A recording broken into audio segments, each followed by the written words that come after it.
వారు చేసింది ఏంటిది?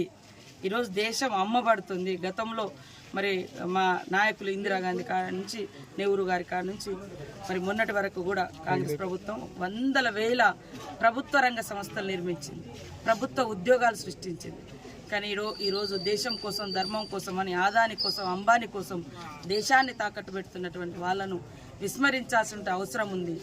కొంత చదువుకున్నటువంటి వాళ్ళు ఇవాళ ఈ దేశంలో ఉన్నటువంటి వాళ్ళు ఎంతోమంది బయట దేశాలలో పోయి క్రిస్టియన్ దేశాలలో, ముస్లిం దేశాలలో, ఇస్లామిక్ దేశాల్లో ఉద్యోగాలు చేస్తున్నారు. కానీ ఇక్కడ మాత్రం విభజన రేఖలు సృష్టిస్తూ ఉన్నారు. అది కరెక్ట్ కాదు. కాబట్టి రాజకీయాలు ఎలక్షన్ల